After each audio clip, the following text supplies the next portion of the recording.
اعوذ باللہ من الشیطان اللعین الرجیم بسم اللہ الرحمن الرحیم الحمد للہ رب العالمین والعاقبۃ للمتقین والجنۃ للمؤمنین والنار للمنافقین الحمد للہ الذی جعلنا من المتمسکین بولایت علی بن ابی طالب واولادہ المعصومین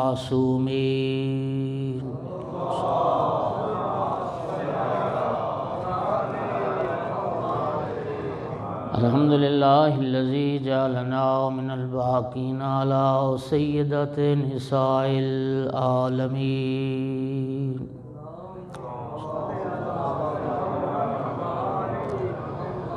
الصلاۃ والسلام والتحیۃ والاکرام علی رسولہ الکریم شفیع المذنبین انیس الغریبین ورحمۃ للعالمین عنی العبد المؤید الرسول المسدد المحمود الاحمد المصطفى الامجد والقاسم محمد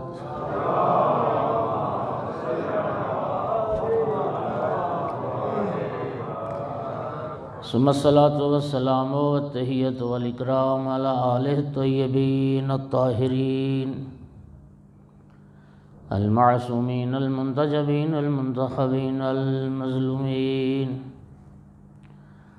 واللعنۃ الدائمۃ علی اعدائہم ملعونین من یوم عداوتہم الی قیام یوم الدین وبعد یوم الدین اما بعد فقال سبحانہ وتعالی فی کتابہ المجید بسم اللہ الرحمن الرحیم مرج البحرین یلتقیان بینہما برزخ لا یبغیان فبأی آلاء ربکما تکذبان یخرج منہما اللؤلؤ والمرجان فبأي آلاء ربكما تكذبان صلوات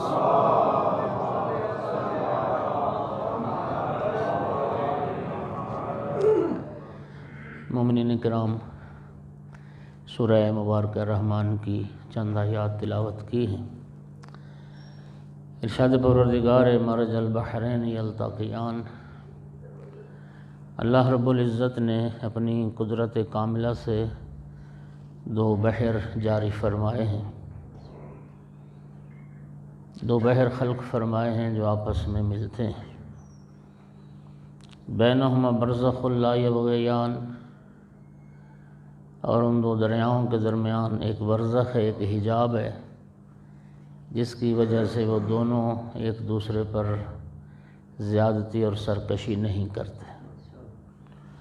فَبِأَيِّ آلَاءِ رَبِّكُمَا تُكَذِّبَانِ، پس تم اپنے پروردگار کی کون کون سی نعمت کو جھٹلاؤ گے۔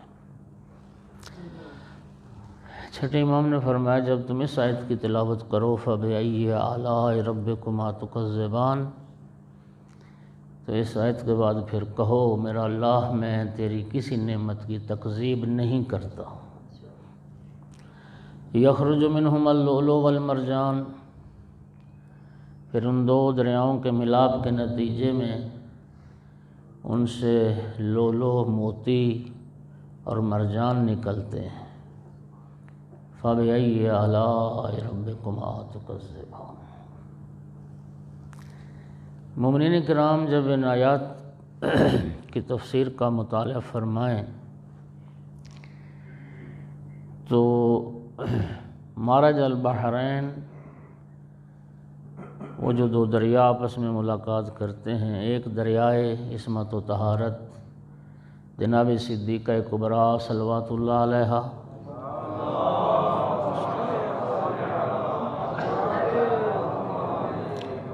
اور دوسرا بحر امامت و ولایت آقا امیر المومنین علی بن ابی طالب علیہ السلام۔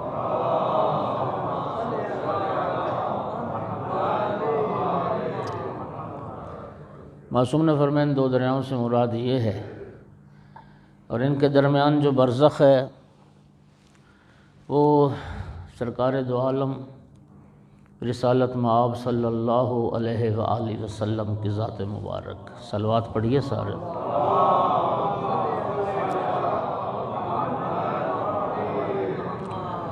جن کی وجہ سے کوئی کسی دوسرے پر سرکشی نہیں کرتا۔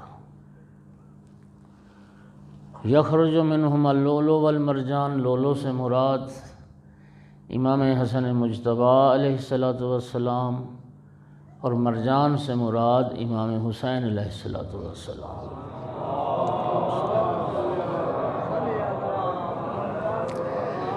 میرے ان آیات کی تلاوت سے آپ متوجہ تو ہو ہی گئے ہوں گے کہ آج کی اس مجلس میں جناب سیدہ صلوات اللہ علیہا اور آقا امیر المومنین علیہ السلام کی شادی کا تذکرہ کرنا چاہتا ہوں۔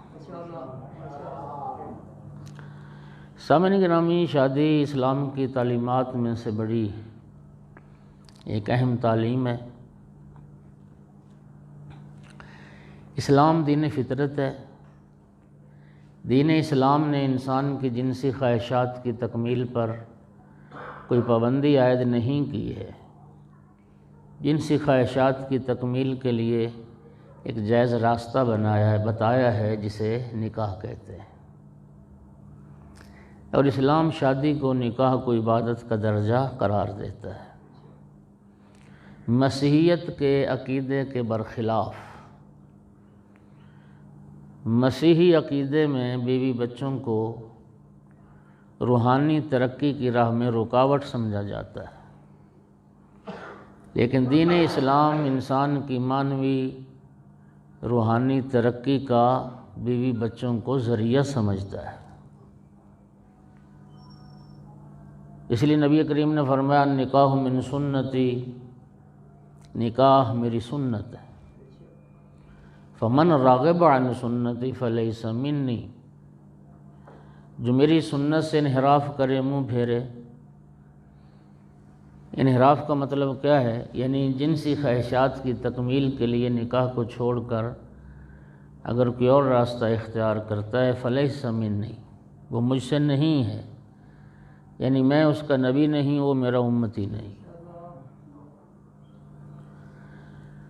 اسلام شادی کو عبادت کا درجہ دیتا ہے، اس لیے نبی کریم صلی اللہ علیہ وآلہ وسلم نے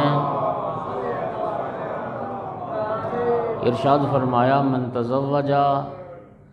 تزوج فقد احرز نصف دینہ فلیتق اللہ فی النصف الباقی، جو شادی کر لیتا ہے وہ آدھا اپنا دین محفوظ کر لیتا ہے، باقی آدھے دین کی حفاظت کے لیے وہ تقوی الہی کو اختیار کرے۔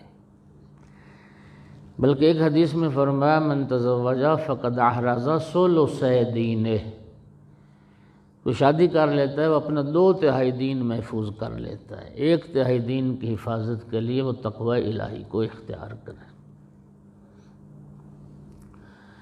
مومنین کرام، جناب صدیقہ کبریٰ صلوات اللہ علیہا کی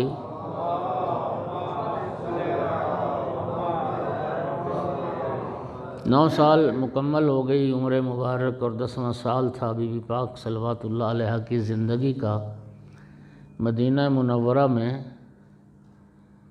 تو خواستگاری کا سلسلہ شروع ہوا۔ لوگ رشتہ مانگنے آئے اور بہت سارے صحابہ کرام نے رشتہ مانگا بی بی پاک کا۔ روایات کہتی ہیں حضرت ابوبکر نے بھی مانگا، حضرت عمر نے بھی مانگا،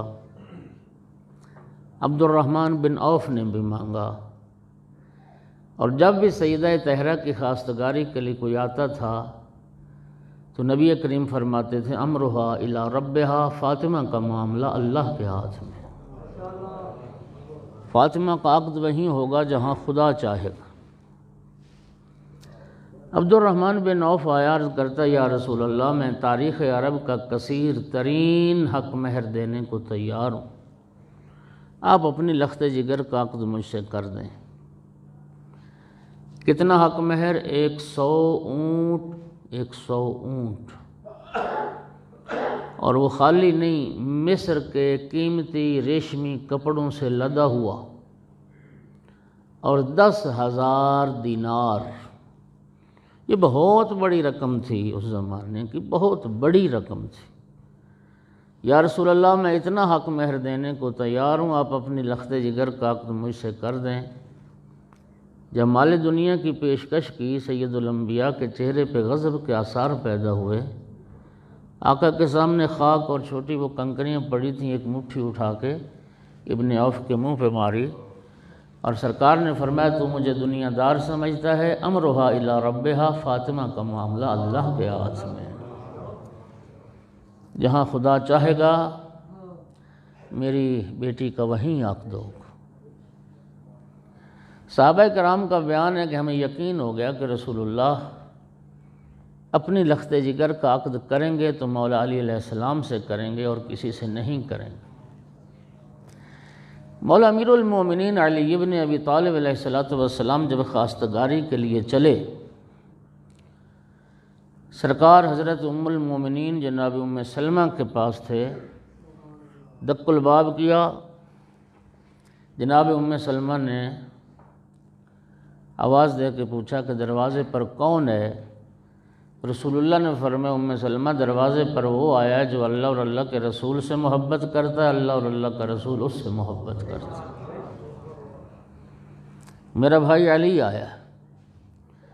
اللہ جانتا ہے یہ روایت کہ لفظ نے اتنی تیزی سے جناب جناب ام سلمہ چلیں دروازے کی طرف کہ قریب تھا کہ گر پڑیں۔ جناب ام سلمہ نے دروازہ کھولا، مولا امیر المومنین صحن خانہ میں تشریف لائے، بارگاہ رسالت میں سلام کیا، عرض ادب کیا، اور رسول اللہ کے سامنے دو زانو ہو کے بیٹھ گئے جیسے نمازی تشہد میں بیٹھتا ہے۔ شرم و حیا سے سر جھکا دیا۔ سرکار نے فرمایا یا علی ما حاجتوں کا، یا علی اپنی حاجت بیان کرو، کیوں آئے ہو؟ شرم و حیا کی وجہ سے مدعا زبان پر نہیں آتا۔ رسول اللہ نے ہمت بندھائی اور سرکار نے فرمایا یا علی تم جو مانگو گے تمہیں عطا کیا جائے گا۔ عرض کی یا رسول اللہ میری تربیت آپ نے فرمائی، میری پرورش آپ نے کی، آپ نے مجھے پالا، آپ نے مجھے پروان چڑھایا، آپ نے مجھے جوان کیا۔ یا رسول اللہ اب میرا گھر آباد کرنے کی بھی فکر کریں۔ یقین فرمائیے گویا سید الانبیاء انتظار میں تھے کہ علی لب کھولیں، علی اپنا مدعا بیان کریں۔ جناب ام سلمہ فرماتی مولا علی علیہ السلام کا یہ اظہار کرنا تھا یتحلل وجہہ فرحا و سرورا۔ بی بی کہتی میں نے دیکھا پیغمبر کا چہرہ کھل اٹھا اور پیغمبر کے چہرے پہ رونق آ گئی، پیغمبر کے چہرے پہ مسکراہٹ آ گئی۔ یا رسول اللہ میرا گھر آباد کرنے کی فکر کریں۔ مومنین جناب امیر کا اظہار کرنا تھا، سید الانبیاء نے مسکرا کے فرمایا یا علی گھر سے تو چلا ہے، عرش سے جبرائیل چلا ہے۔ یا علی تیرے آنے سے پہلے جبرائیل رب کی طرف سے میرے پاس یہ پیغام لا چکا ہے۔ یا رسول اللہ اللہ رب العزت فرما رہا ہے میں نے عرش پر نور کا عقد نور سے کر دیا ہے، اب زمین پہ زہرا کا عقد علی سے پڑھ دو۔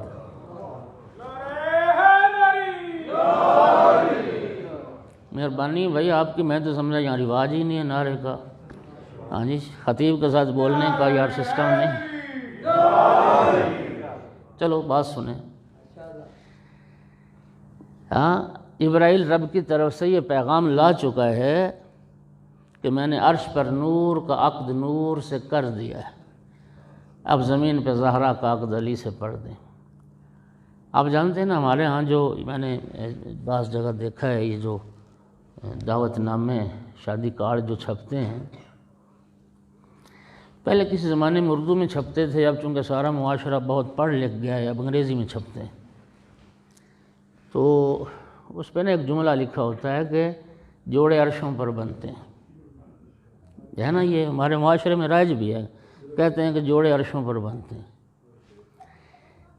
دوستو نہ یہ آیت ہے، نہ یہ روایت ہے، نہ حدیث ہے، یہ ہمارا ہی اپنا بنایا ہوا ایک جملہ ہے، اور حقیقت کوئی نہیں اس جملے کی، اس بات کی حقیقت کوئی نہیں جوڑے عرشوں پر بنتے، سارے ادھر ہی بنتے ہیں۔ اور دلیل میری یہ ہے کہ اگر سارے جوڑے عرشوں پر بنتے ہیں تو پھر طلاقیں کیوں ہو جاتی، پھر گھر برباد کیوں ہو جاتے ہیں؟ جسے اللہ جوڑے اسے کون توڑے۔ اس کا معنی یہ توڑتے بھی ہم ہیں اور جوڑتے بھی اللہ کی کائنات میں صرف ایک جوڑا علی و بطول کا جو عرش پر بنا ہے، جس کی تفصیلات اللہ علماء تشریف فرمائے، زودی صاحب تشریف فرمائیں، عرش پر عقد ہوا ہے، رحیل فرشتے نے خطبہ نکاح پڑھا ہے جی، اور وہاں نور کا عقد نور سے، اور فرمایا کہ زمین پہ سیدہ کا عقد علی سے پڑھ دیں۔ سرکار نے فرمایا یا علی میری بیٹی کو حق مہر میں دینے کے لیے آپ کے پاس کیا ہے؟ جناب امیر نے عرض کی یا رسول اللہ میری کل کائنات سے واقف ہیں، ایک تلوار ہے، ایک زرہ ہے، ایک ناکہ ہے، اور بعض روایات میں ہے کہ ایک گھوڑا ہے، پانچویں چیز کا ذکر مجھے نہیں ملا۔ یا رسول اللہ یہ میری کل کائنات ہے۔ سرکار دو عالم نے فرمایا یا علی تو مرد میدان ہے، مجاہد اسلام ہے، تلوار تیری ضرورت ہے، اس تلوار کے ذریعے راہ خدا میں جہاد کرنا اور دشمنان خدا کے سر کاٹنا۔ یا علی اور معاش کے لیے کھجوروں کو پانی دیتے تھے نخلستان میں، اس کے لیے آب کشی کے لیے ناکہ، یہ بھی آپ کی ضرورت ہے، گھوڑا آپ کی ضرورت ہے۔ یا علی آپ جیسے بہادر کے لیے زرہ ضروری نہیں، اللہ آپ کی حفاظت کے لیے کافی ہے۔ وہ آقا امیر المومنین علیہ السلام کی جو زرہ تھی وہ جناب سیدہ صلوات اللہ علیہا کا حق مہر قرار پائی۔ اچھا اس زرہ کی بھی حقیقت سن لیں، آج کل تو حالات ہی بدل گئے، آج کل تو صرف عجائب گھر میں میوزیم میں ہی زرہ دیکھی جا سکتی، وہ لوہے کی جالی کا یا اس طرح کا ایک کرتا ٹائپ ہوتا تھا، اوپر پہن لیتے تھے، اس کی آستینیں بھی ہوتی تھیں۔ میں روایت کا ذمہ دار ہوں، آقا امیر المومنین کی جو زرہ تھی وہ صرف اگلی جانب سے وہ ایک جالی کا کرتا تھا اور پچھلی جانب سے اس کو رسی سے باندھا جاتا تھا، پچھلی جانب سے وہ چیز نہیں تھی، صرف ایک طرف سے۔ کسی نے پوچھا یا امیر المومنین آپ کی زرہ بھی ایک طرف سے ہے، صرف اگلی جانب سے، اور پچھلی جانب سے اس کو رسی سے باندھا جاتا ہے، تو زرہ تو دونوں طرف سے ہوتی۔ فرمایا پچھلی جانب سے زرہ اس کے لیے ضروری ہے جس نے میدان سے بھاگنا ہو، اور جس نے فرار نہ کرنا ہو اس کے لیے پچھلی جانب سے زرہ ضروری۔ یہ نہج البلاغہ میں جملہ ہے مولا امیر کا، فرماتے ہیں واللہ لو تظاہرت العرب علی قتال ما ولیت عنہ دبری، خدا کی قسم پورا جزیرہ عرب پشت سے پشت ملا کے علی کے مقابلے میں کھڑا ہو جائے، خدا کی قسم علی انہیں کبھی پیٹھ نہیں دکھائے،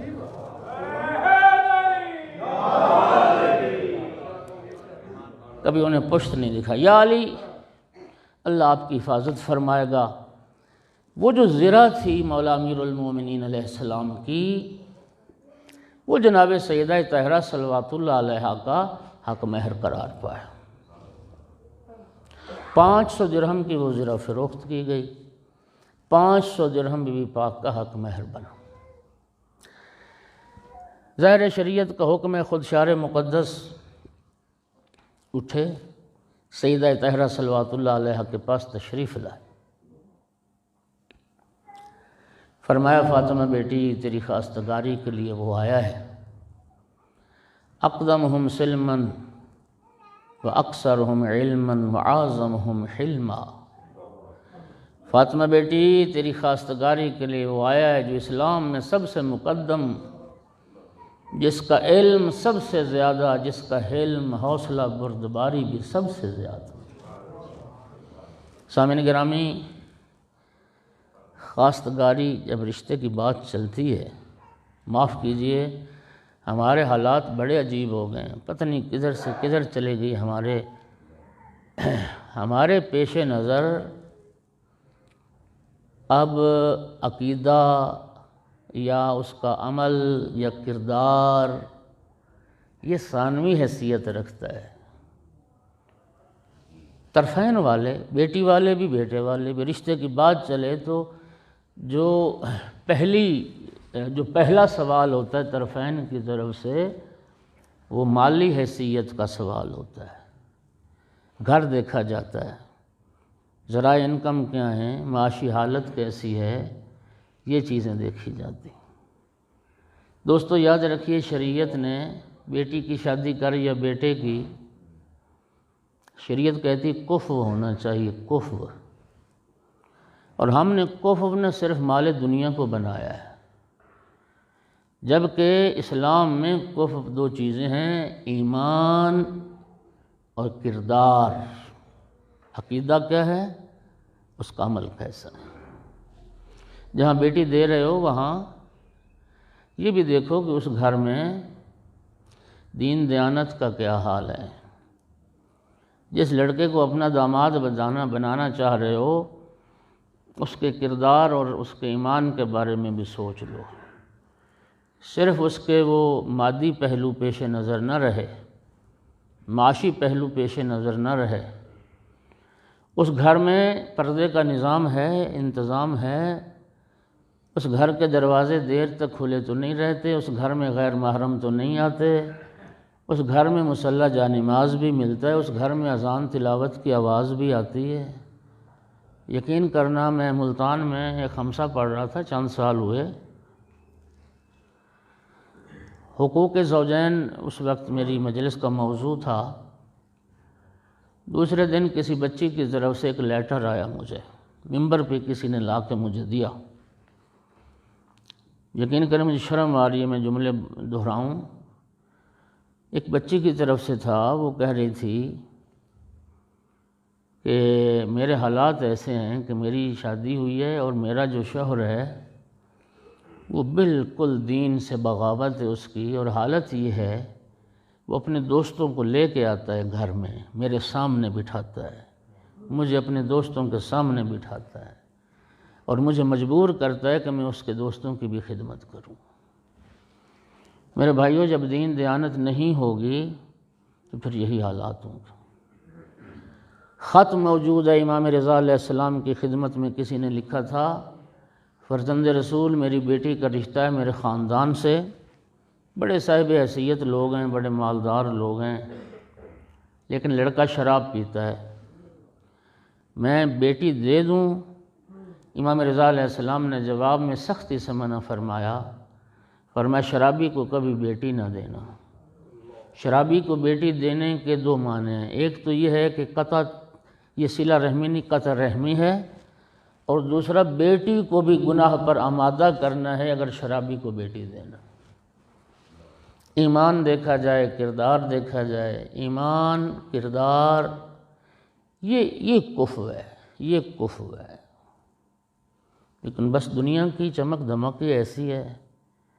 وہ کیا کسی شاعر نے کہا تھا، ہم نے دیکھا ہے کہ دولت کے حسین شانوں پر لوگ آرام سے غیرت کو سلا دیتے ہیں۔ ہمارے پاس نہ کوئی سروے کا انتظام نہیں ہے، لیکن چند مثالیں آپ کے ذہن میں بھی ہوں گی، اسی معاشرے کا حصہ ہیں سب لوگ۔ خاندان میں، احباب میں، قرب و جوار میں طلاق کی سب سے زیادہ شرح انہی پوش گھرانوں میں ہے، جہاں دولت کی ریل پیل ہے، جہاں دنیا بہت ہے، وہاں طلاق کی شرح سب سے زیادہ۔ دیکھیے ایک عیاش مرد کو، ایک عیاش لڑکے کو کیا پتہ کہ کسی کی بیٹی، اس کی عزت کیا ہے، اس کی ناموس کیا ہے، اس کی حرمت کیا ہے۔ اس کو منہ کالا کرنا ہے وہ تم اور کہیں جگہ تو کر لے گا منہ کالا۔ ایک عیاش کے لیے کیا مشکل اس معاشرے میں۔ سامعین گرامی، دین دیانت یہ سب سے اہم ہے۔ اس لیے امام پاک کی حدیث ہے، اگر تمہارے پاس تمہاری بیٹی کے لیے کوئی رشتہ ہے جس کی دین دیانت اور کردار سے تم مطمئن ہو تو اس کو انکار نہ کرو، وہ رشتہ ٹھکراؤ نہیں۔ رہ گئی بات مالی حیثیت کی، ایک صلوات پڑھیے ذرا سارا۔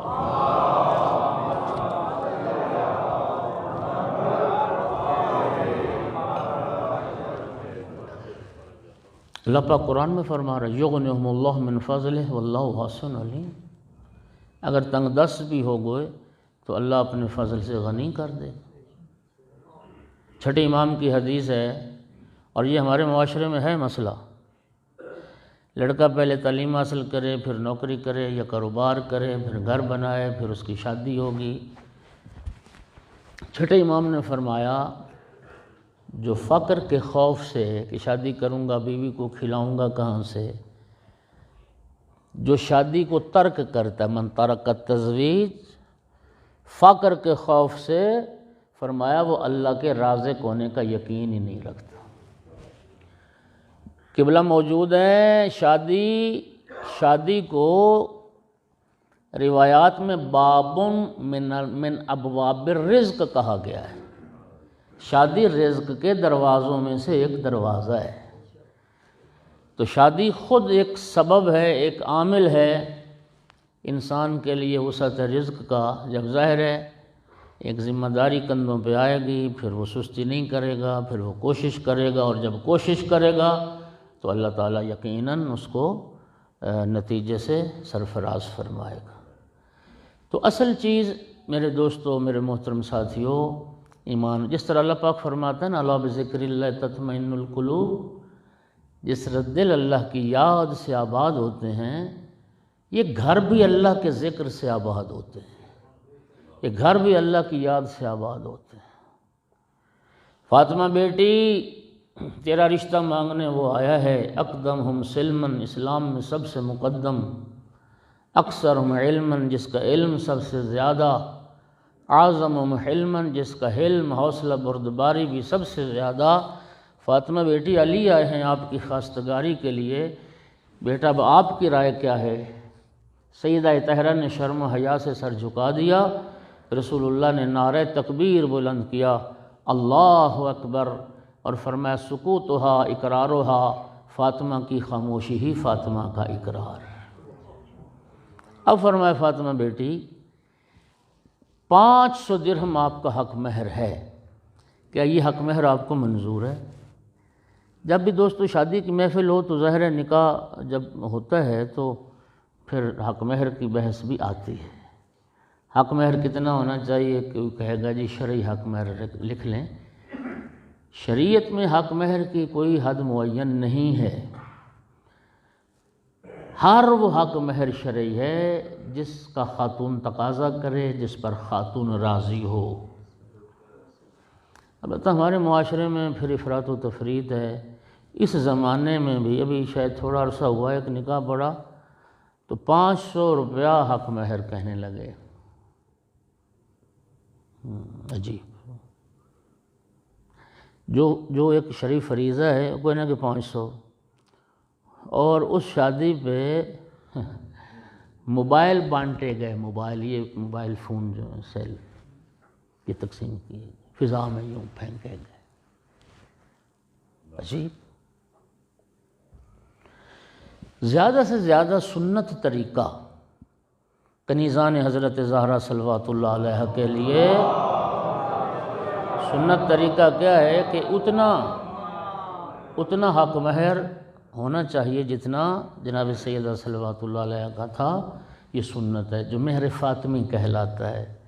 آل محمد علیہ السلام کے گھرانے میں جتنے بھی عقد ہوتے تھے، جتنی بھی شادیاں ہوتی تھیں، اسی 500 درہم وہ حق مہر بی بی پاک کا جو مہر فاطمی کہلاتا ہے وہی حق مہر لکھا جاتا تھا۔ تو میں سمجھتا ہوں کہ اس زمانے میں بھی اچھا بعض جگہ پہ اتنا مطلب اس میں انسان حیران ہوتا ہے، کروڑوں روپیہ لکھواتے ہیں، زمین لکھوائی جائے گی، اتنے تولہ سونا لکھو، اتنا فلاں لکھو، اتنا فلاں لکھو، اور میں حیران ہوتا ہوں کہ شوہر کو پتہ ہے کہ جو مجھ سے حق مہر میں طلب کیا جا رہا ہے میں تو ساری زندگی نہیں دے سکتا۔ بیٹی کے باپ کو بھی پتہ ہے جو میں داماد سے حق مہر کا مطالبہ کر رہا ہوں یہ تو ساری زندگی نہیں دے سکتا۔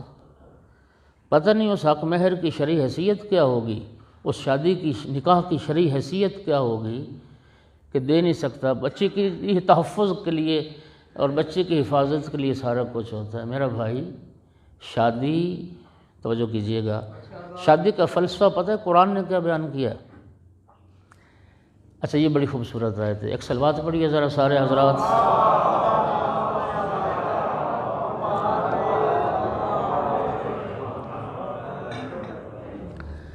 اللہ پاک فرماتا ہے وَمِنْ آیَاتِهِ أَنْ خَلَقَ لَكُم مِّنْ أَنفُسِكُمْ أَزْوَاجًا لِتَسْكُنُوا إِلَيْهَا۔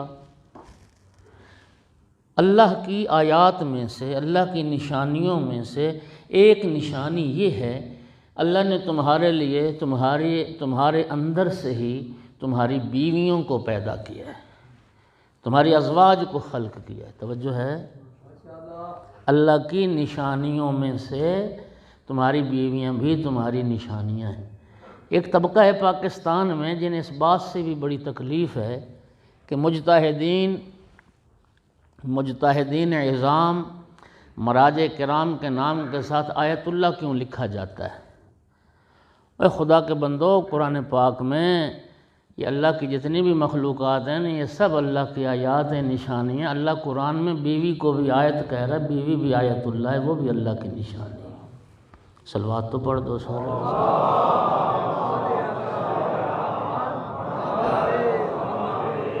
جی، اور ایک ایسی ہستی علوم محمد و آل محمد علیہ السلام کے پڑھنے پڑھانے میں اور فقہ اہل بیت بیان کرنے میں جس کی زندگی گزر جائے تو اس کو آیت اللہ کہنے میں کیا تکلیف ہو سکتی؟ توجہ ہو رہی ہے یا نہیں ہو رہی؟ آپ گھبرا تو نہیں رہے؟ اچھا، فلسفہ کیا ہے؟ اللہ فرماتا ہے آیات، اللہ کی آیات میں سے بیویاں ہیں، اور کیوں بنائی ہیں بیویاں؟ لِتَسْكُنُوا إِلَيْهَا۔ شادی کا فلسفہ سکون ہے۔ اللہ نے بیویاں بنائی ہیں تاکہ تم پرسکون زندگی گزارو، تمہاری زندگی میں چین آئے، سکھ سکون آرام آئے۔ اس کا معنی یہ ہے کہ اگر کوئی عورت شوہر کے بے سکونی کا باعث ہے یا کوئی شوہر بیوی کی بے سکونی کا باعث ہے تو پھر وہ شادی کی غرض کو پورا نہیں کر رہے۔ شادی کرنا جہنم بنانے کے لیے گھر کو جہنم بنانے کے لیے شادیاں نہیں کی جاتی، گھر کو جنت بنانے کے لیے شادیاں کی جاتی ہیں۔ صلوات پڑھ دیجیے سارے۔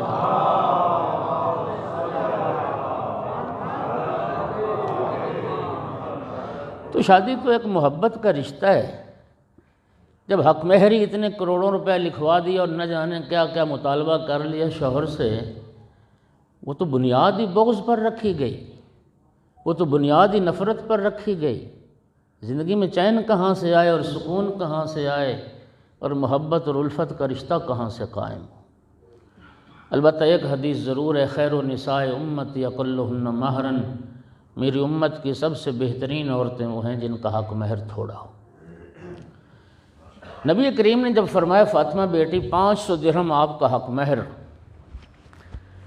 اس وقت سیدہ طاہرہ نے عرض کی بابا جان ان بنات الناس یتزوجن بالدراہم، بابا جان عام عورتوں کا حق مہر یہی درہم و دینار ہوتا ہے۔ بابا میں تو رسول ثقلین کی بیٹی ہوں، میں آپ کی بیٹی ہوں، میرا حق مہر بھی یہی درہم و دینار ہے، تو فمل فرق بینی و بینہن، بابا مجھ میں اور عام عورتوں میں پھر کیا فرق رہ گیا؟ آقا نے فرمایا فاطمہ بیٹی تم بتاؤ تم حق مہر میں کیا چاہتی ہو؟ اس وقت عرض کی یا ابتا ان تدعو ربک ان یجعل الشفاعۃ مہری فی اسات امتک، بابا میں درہم و دینار نہیں چاہتی، رب سے دعا کریں اللہ آپ کی گناہگار امت کی شفاعت کا حق مجھے حق مہر کے طور پہ عطا فرمائے۔ بابا میں تو آپ کی امت کی شفاعت کا حق مانگوں۔ نبی اکرم شیوخ خوش نصیبو، اللہ نے تمہاری بخشش کے کیسے کیسے سامان خلق فرمائے ہیں۔ نبی کریم نے دعا کے لیے ہاتھ بلند کر دیے، جبرائیل رب کی طرف سے جنت کے سبز ریشم کے کپڑے پر اللہ کی طرف سے یہ تحریر لے کے حاضر ہو گیا کہ جس پر یہ درج تھا کہ میں نے حق شفاعت اپنی کنیز خاص فاطمہ زہرا کو عطا کر دیا۔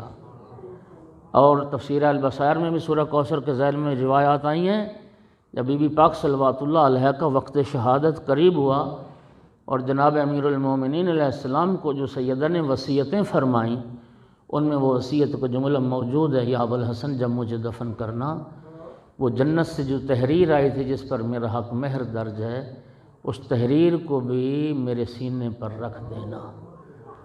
امام فرماتے ہیں جب قیامت کا دن آئے گا اس وقت سیدہ طاہرہ اپنے اس حق کو استعمال فرمائیں گی۔ نبی کریم صلی اللہ علیہ وآلہ وسلم نے عقد پڑھا، مسجد نبوی میں عقد ہوا۔ جناب امیر المومنین علیہ السلام کا ہاتھ، سیدہ طاہرہ کا ہاتھ پکڑ کے رسول اللہ نے بی بی پاک کا ہاتھ مولا امیر المومنین کے ہاتھ میں دیا اور ایک جملہ فرمایا، یا علی ان اللہ زوجک فاطمہ، یا علی میں نے نہیں، اللہ نے تیری تزویج فاطمہ زہرا سے فرمائی۔ بڑی ذمہ داری سے روایت پڑھ رہا ہوں، یا علی اللہ نے تیری تزویج فاطمہ زہرا سے فرمائی ہے، وجعل صداقها الارض، اللہ نے ساری زمین کو میری بیٹی فاطمہ کا حق مہر بنایا ہے۔ یا علی من مشى علیہا مبغضا لک ولہا مشى حراما، یا علی اب جو بندہ اس زمین پر چلے اس حال میں کہ تجھ سے بھی بغض رکھتا ہو، میری زہرا سے بھی بغض رکھتا ہو، اس کا زمین پہ چلنا فعل حرام۔ پتہ نہیں یہ کس شاعر کا وہ کلام تھا، رباعی ایک بڑی معروف، بچپن میں بڑی پڑھی جاتی تھی، آج بھی پڑھی جاتی ہے، آپ سب کو بھی یاد ہوگی۔ اس کا ایک مصرع تھا، بے حب اہل بیت عبادت حرام، ہے نا رباعی، بے حب اہل بیت۔ اچھا کبھی آپ نے سوچا کہ محبت اہل بیت کے بغیر عبادت حرام کیوں ہو جاتی؟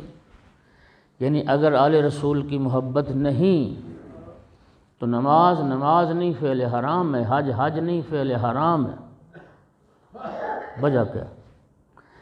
دیکھیے کچھ ہوتے ہیں عبادات کے صحیح ہونے کے شرائط، کچھ ہوتے ہیں عبادات کے قبول ہونے کے شرائط۔ نماز کے صحیح ہونے کی شرط کیا ہے؟ بدن پاک ہونا چاہیے، لباس پاک ہونا چاہیے، مقام عبادت کو پاک ہونا چاہیے، قبلہ رخ ہونا چاہیے، یہ ساری شرائط ہیں، یہ نماز کے صحیح ہونے کی شرائط۔ روزے کے صحیح ہونے کی شرائط، حج کے صحیح ہونے کی شرائط، ہر عبادت کے صحیح ہونے کی شرائط الگ ہیں، لیکن تمام اعمال اور عبادات کی قبولیت کی ایک شرط ہے، اقرار ولایت محمد و آل محمد۔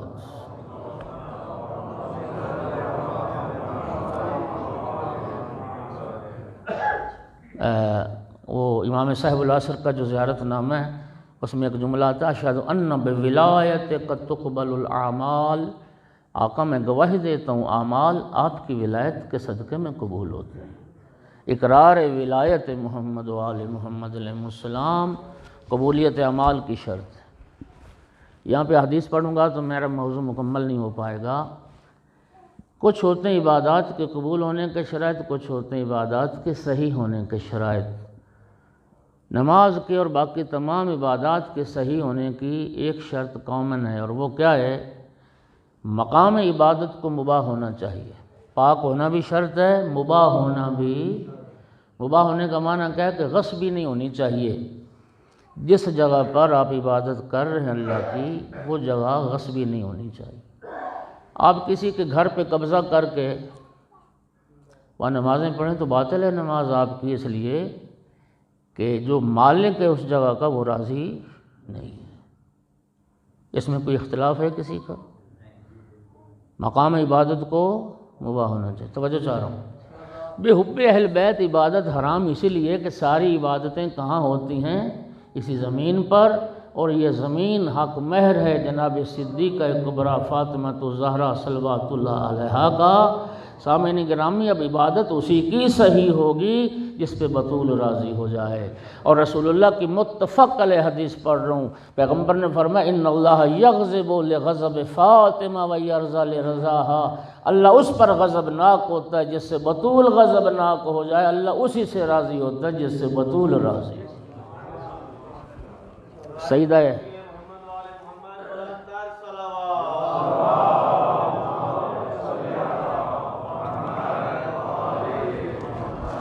سیدہ طاہرہ کی رضا میں اللہ کی رضا پوشیدہ ہے، اور سیدہ طاہرہ کے غضب میں اللہ کا غضب پوشیدہ۔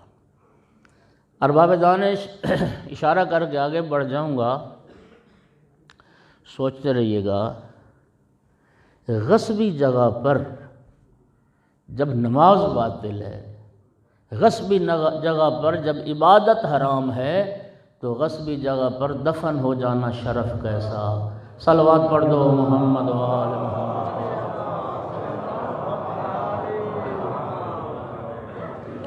اجرکم علی اللہ۔ 500 درہم 3 حصے میں نبی کریم نے تقسیم کیا اس رقم کو۔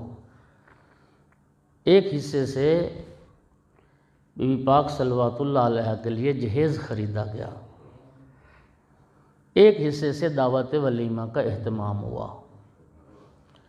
اور ایک حصے سے بی بی پاک صلوات اللہ علیہ کے لیے خوشبو خریدی گئی، اور ایک نیا جوڑا بی بی پاک کی شادی کے موقع پر تیار کیا گیا۔ آج تو ہمارے تو معاشرے میں شادی کا تہوار ہی بڑا لمبا ہو گیا ہے۔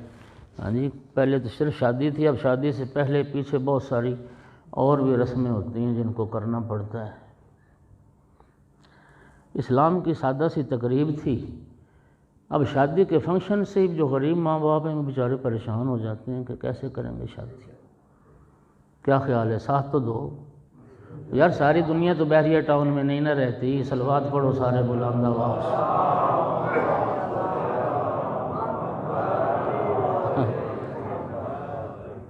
توجہ ہے حضرات کرام؟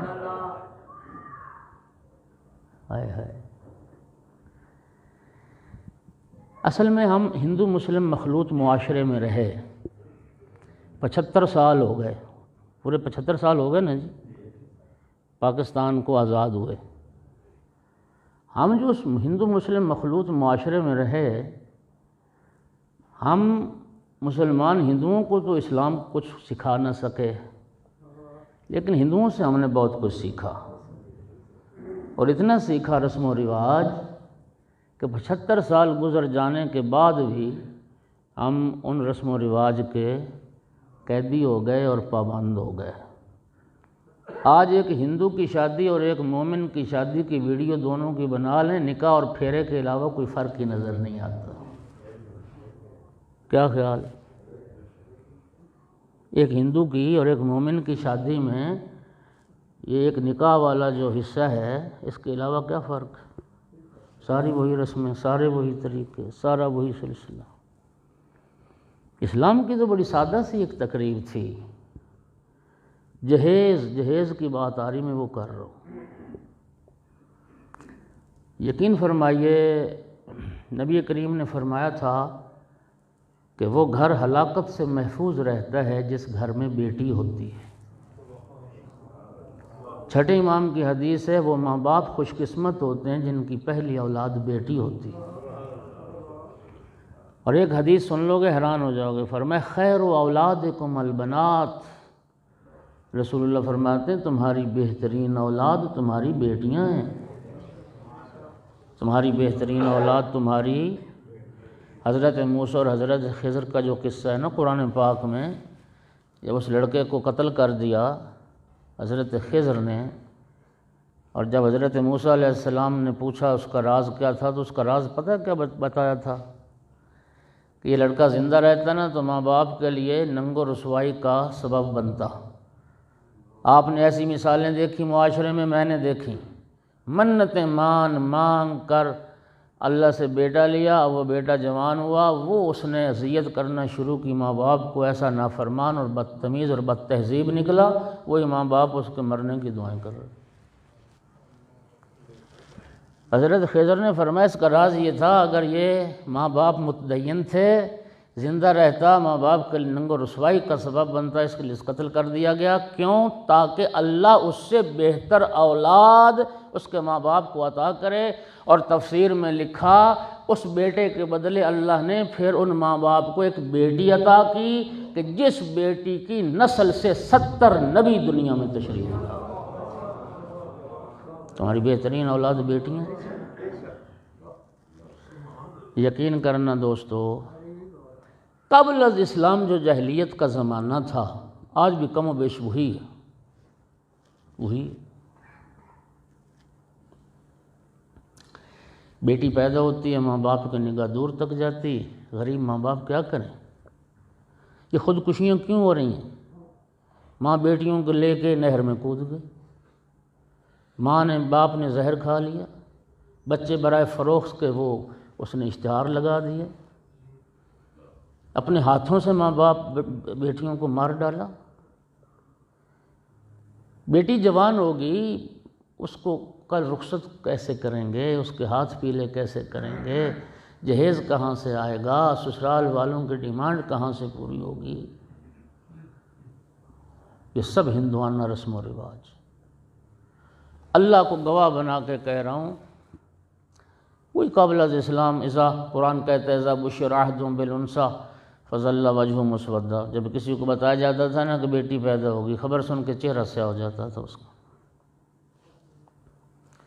قرآن 2 رد عمل بتاتا ہے، جس کی بیٹی پیدا ہوتی پھر وہ کیا کرتا تھا؟ یا توارا من القوم، یا تو شہر سے نکل گیا یا چھپ گیا، لوگوں کا سامنا نہیں کرتا تھا۔ لوگوں کا سامنا کیسے کرو؟ لوگ کیا کہیں گے؟ بیٹی پیدا ہوگی۔ ام یدسوا فی التراب، یا پھر اس کو زندہ دفن کر دیا۔ سامنے گرامی، ممبر پہ بیٹھا ہوں، سچی بات کر رہا ہوں، میرے گاؤں کی بات ہے، ایک جگہ سے میں گزرا تو عورتیں بیٹھی باہر رو رہی تھی، مجھے یقین ہو گیا شاید کوئی ان کا نا کوئی فرد آج مر گیا ہے، اللہ کو پیارا ہو گیا۔ تو میں نے پوچھ لیا کہ بھئی کیوں رو رہی، کون فوت ہو گیا ہے؟ کہنے لگی فوت کوئی نہیں ہوا، وہ فلاں کے ہاں تیسری بیٹی پیدا ہو۔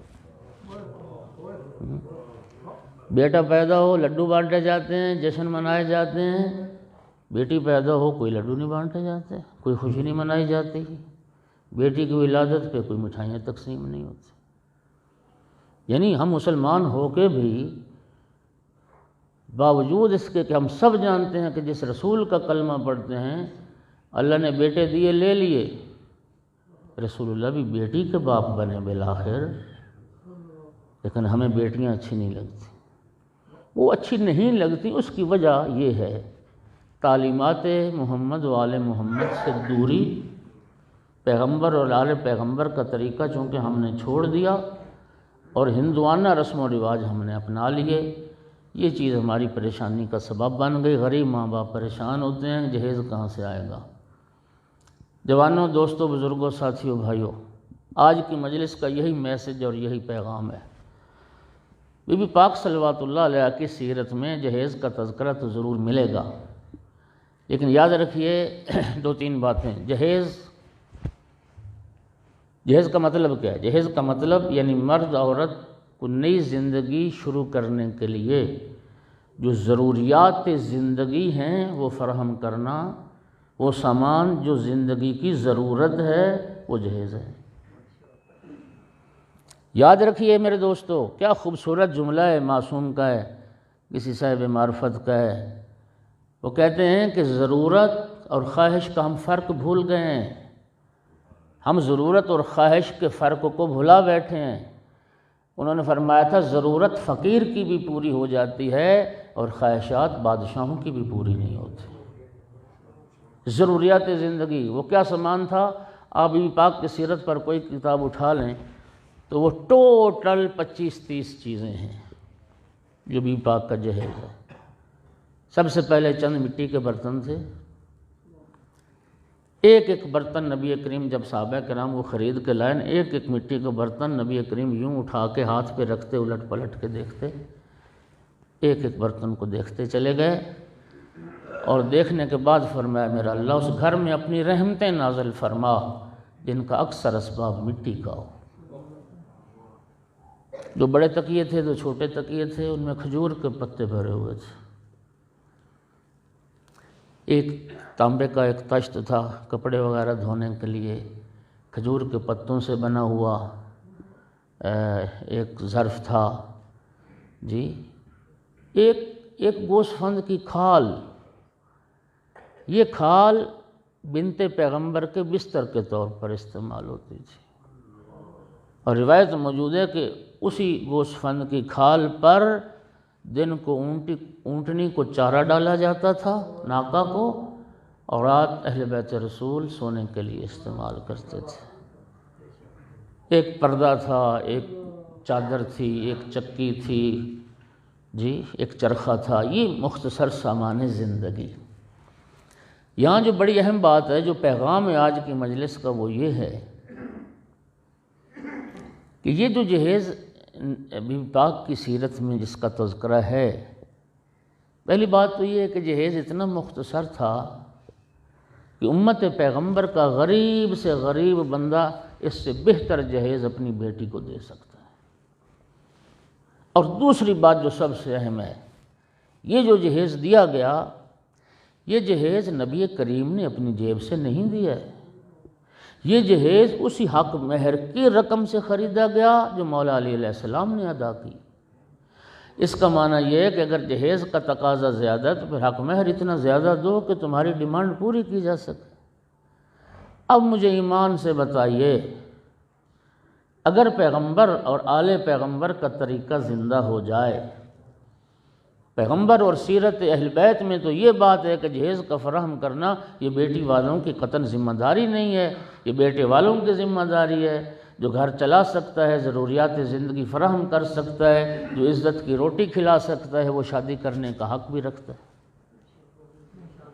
سامعین گرامی، اب بتائیے، جب جہیز فراہم کرنا شارع کے نزدیک شریعت میں یہ بیٹی کے ماں باپ کی ذمہ داری نہیں ہے، تو اللہ کسی کو پھر 10 بیٹیاں عطا کرے، 50 بیٹیاں عطا کرے، اس کے لیے کیا مشکل ہے؟ بتائیے کیا مشکل ہے اس کو؟ ساری مشکلات، اور ویسے شریعت کا حکم بھی ہے، صاحب حیثیت لوگ بیٹھے ہو نا، تو خدا کے لیے کسی غریب کے سر پہ ہاتھ رکھا کرو۔ تمہیں کس چیز کی کمی ہے تمہارے لیے؟ تم دولت کے بھوکے ہو، تم اس دولت کے چکر میں رہتے ہو۔ غریبوں کا سہارا بنو۔ نبی پاک کی حدیث ہے کہ جس کی بیٹیاں زیادہ ہوں تم اس کے مددگار بنو اور اس کے معاون بنو۔ لہٰذا آج کی مجلس کا پیغام یہی ہے، یہ جہیز یہ بیٹی کے ماں باپ کی قطعاً ذمہ داری نہیں ہے۔ ایک نیا جوڑا تیار کیا گیا، ایک حصے سے دعوت ولیمہ کا اہتمام ہوا، عقد پہلے ہوا، میں زیادہ پڑھ گیا، عقد پہلے ہوا، رخصتی بعد میں ہوئی۔ مولا امیر المومنین علیہ السلام نے گھر بنایا، تفصیل میں نہ جاؤں، اس کے لیے اب وقت نہیں رہا۔ لکڑی کی کھونٹی لگائی گئی، دروازے پہ پردے لگائے گئے، ریت کا فرش بچھایا گیا۔ رات کے وقت بی بی پاک صلوات اللہ علیہ کی رخصتی کا مرحلہ طے ہوا۔ نبی کریم نے حکم دیا، ام سلمہ فاطمہ کو دلہن بناؤ، تیار کرو۔ سیدہ طاہرہ کو امہات المومنین نے دلہن بنایا۔ رات کے وقت یہ رخصتی کا مرحلہ طے ہوا۔ روایات میں ایک ظاہری شان ہے، ایک باطنی شان ہے۔ جب یہ بارات چلی، سیدہ طاہرہ کی جب رخصتی ہوئی، نہ ڈھول، نہ باجا، نہ شہنائیاں، نہ موسیقی، نہ ناچ، نہ گانا، صرف اور صرف تکبیر کی صدائیں۔ اللہ اکبر، اللہ اکبر، اللہ اکبر۔ نبی کریم کی دختر نیک اختر کی رخصتی کے وقت سے دلہن کی روانگی کے وقت تکبیر کہنا سنت قرار پائے۔ باطنی شان یہ تھی، جبرائیل 70,000 فرشتوں کے ساتھ آگے آگے چل رہے تھے۔ اسرافیل 70,000 فرشتوں کے ساتھ دائیں طرف، میکائیل 70,000 فرشتوں کے ساتھ بائیں طرف، اسرائیل 70,000 فرشتوں کے ساتھ عقب میں چل رہے تھے۔ حوران جنت ساتھ چل رہی تھی، اور ظاہری شان یہ تھی، ایک مرکب لایا گیا جس مرکب پر سیدہ طاہرہ کو سوار کیا گیا، اور اس مرکب کی مہار پکڑنے کا شرف جناب سلمان فارسی کو عطا کیا گیا۔ اس مرکب کے آگے آگے امہات المومنین چل رہی تھی، بنی ہاشم کی مستورات چل رہی تھیں، اور بی بی پاک صلوات اللہ علیہ کی عظمت کے قصیدے پڑھتے ہوئے چل رہی تھیں، اور اس مرکب کے عقب میں بنی ہاشم چل رہے تھے اپنی تلواروں کو بے نیام کیے ہوئے، کہیں جناب حمزہ چل رہے تھے اور کہیں دوسرے بنی ہاشم۔ خود رسول اللہ اپنی لخت جگر کو مولا امیر المومنین علیہ السلام کے گھر پہنچا کے آئے۔ جب مولا امیر المومنین کے گھر پہنچے، سرکار نے ایک پیالہ پانی کا طلب کیا، تھوڑا سا پانی پیا، اپنے لبہ مبارک سے اس پانی کو متبرک بنایا، پھر تھوڑا سا پانی مولا امیر المومنین کے وجود مبارک پر چھڑکا، تھوڑا سا پانی سیدہ طاہرہ صلوات اللہ علیہ کے وجود پر چھڑکا، پھر باقی پانی گھر کے اطراف میں چھڑکا گیا، کونوں میں چھڑکا گیا۔ اس عمل کے بعد نبی کریم نے مولا امیر المومنین اور جناب سیدہ کا ہاتھ پکڑ کے یوں دونوں ہاتھ اپنے سینے پہ رکھے اور پھر دعا فرمائی، اللہم انی احبہما، میرا اللہ تو جانتا ہے میں علی و زہرا سے کتنی محبت کرتا ہوں، واحب من یحبہما، میرا اللہ تو بھی ان سے محبت کر جو علی و بطول سے محبت کرے۔ پھر نبی کریم نے دعا فرمائی، میرا اللہ علی و بطول کو مبارک نسل عطا کر، مبارک اولاد عطا کر۔ رب کریم نے کیسے اپنے محبوب کی دعا کو مستجاب کیا، کیسی مبارک اولاد عطا کی، حسن اور حسین جیسے بیٹے، زینب و کلثوم جیسی بیٹیاں۔ پھر نبی کریم نے ایک وصیت مولا امیر المومنین علیہ السلام کو فرمائی، ایک وصیت جناب سیدہ طاہرہ کو فرمائی۔ بیٹی سے فرمایا، فاطمہ بیٹی، اللہ کی اس کائنات میں تیرے بابا کے بعد کائنات کا سب سے افضل بشر علی جس سے تیرا عقد ہوا ہے۔ فاطمہ بیٹی، میری وصیت یاد رکھنا، کبھی علی سے کوئی خواہش نہیں کرنی، کبھی علی سے کوئی فرمائش نہیں کرنی۔ یوں بیٹیوں کے گھر آباد کیے جاتے ہیں۔ اللہ جانتا ہے، روایت کہتی جب تک جناب سیدہ آقا امیر المومنین کے گھر میں رہیں کبھی خواہش نہیں، کبھی کچھ نہیں مانگا۔ اور ایک وصیت مولا امیر المومنین کو فرمائی، یا علی میری اکلوتی بیٹی ہے فاطمہ، یا علی میری فاطمہ تیرے پاس امانت ہے، یا علی میری فاطمہ کا بہت خیال رکھنا۔ دعائیں دے کے رسول اللہ رخصت ہو گئے، رات گزر گئی۔ عرب میں ایک رسم تھی جس کو رسول اللہ نے باقی رکھا۔ وہ رسم یہ تھی کہ بیٹی کی رخصتی کے بعد جب پہلا دن آتا تھا تو بیٹی کے ماں باپ بیٹی کے لیے اور داماد کے لیے کھانا لے کے آتے تھے۔ نبی کریم نے کھانا تیار کروایا، کھانا لے کر امیر المومنین علیہ السلام کے گھر تشریف لائے۔ جناب امیر نے جناب سیدہ نے بڑھ کے استقبال کیا۔ نبی کریم نے کھانا بیٹی کے حوالے کیا اور ایک جملہ فرمایا، کاش فاطمہ بیٹی، کاش آج تیری ماں خدیجہ زندہ ہوتی، خدیجہ ہوتی تو وہ آتی کھانا لے کے، خدیجہ نہیں میں ہوں کھانا لے کے۔ اب جو سرکار دو عالم نے نگاہ کی نا بی بی پاک کا لباس، سیدہ طاہرہ کے لباس کو دیکھا تو بی بی پاک نے وہی پرانا پیوند لگا لباس پہنا ہے۔ نبی کریم نے حیران ہو کے پوچھا، فاطمہ بیٹی تیری شادی کا پہلا دن ہے، وہ جو نیا جوڑا تیار کیا گیا تھا وہ زیب تن کرتی، یہ پرانا پیوند لگا لباس کیوں پہن لیا؟ عرض کی، بابا جان رات آپ جب دعائیں دے کے رخصت ہو گئے، آپ کے جانے کے بعد دروازے پہ کوئی مانگنے والی آ گئی تھی، کہتی تھی میں محتاج لباس ہوں، بابا میں نے وہ لباس اس مانگنے والی کو عطا کر دیا۔ پیغمبر نے سنا، رسول اللہ کی آنکھوں میں آنسو آ گئے۔ فرمایا، فاطمہ بیٹی تیری شادی کا پہلا دن تھا، یہ پرانا لباس اللہ کی راہ میں دے دیتی، نیا لباس خود پہنا ہوتا ہے۔ اس وقت عرض کی، بابا جان مجھے اللہ سے حیا آتی تھی، راہ خدا میں دوں اور پرانا لباس دوں۔ اللہ قرآن میں فرماتا ہے، لن تنالوا البر حتی تنفقوا مما تحبون، تم اس وقت تک نیکی کو پا نہیں سکتے جب تک اپنی محبوب شے کو راہ خدا میں خرچ نہ کرو۔ بس عزادارو، ہوگی سیدہ طاہرہ کی شہادت۔ سیدہ کی وصیت کے مطابق آدھی رات کو سیدہ کا جنازہ اٹھا، عزادارو قبر کے کنارے لائے۔ وہ قبر کہاں ہے یہ سیدہ طاہرہ کا بیٹا مہدی آ کے بتائے گا۔ کہ سیدہ طاہرہ کو کہاں دفن کیا گیا۔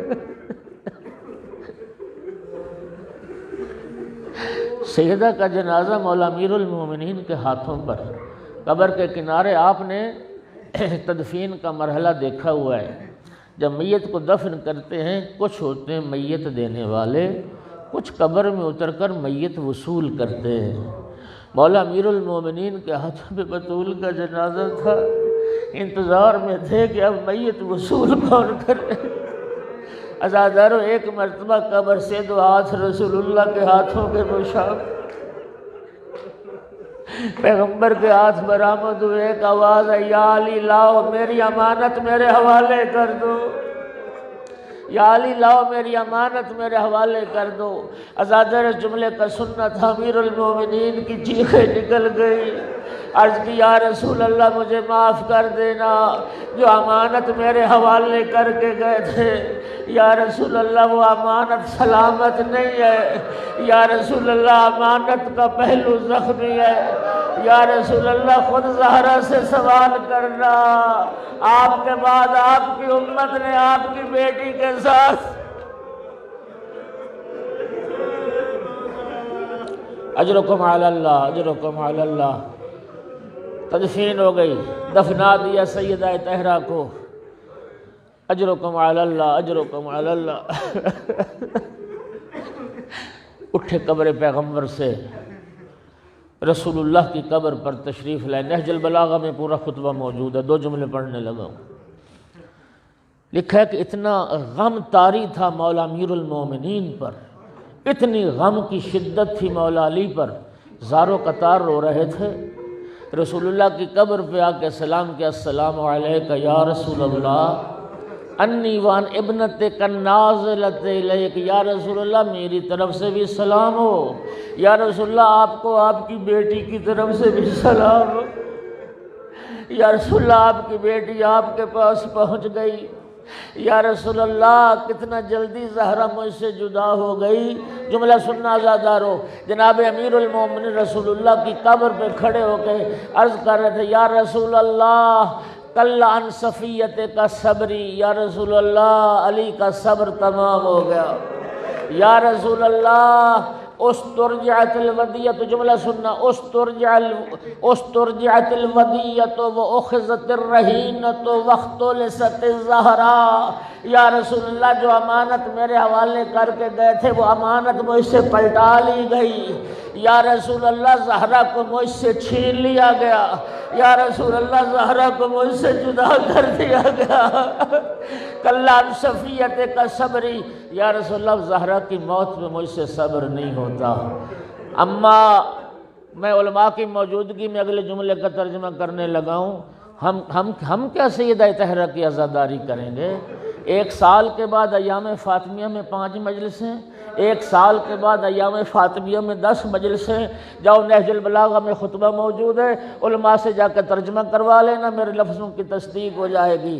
مولا امیر المومنین رسول اللہ کی قبر پر یہ فرما رہے تھے، قل عن صفیت کا صبری، یا رسول اللہ اب زہرا کی موت پر مجھ سے صبر نہیں ہوتا۔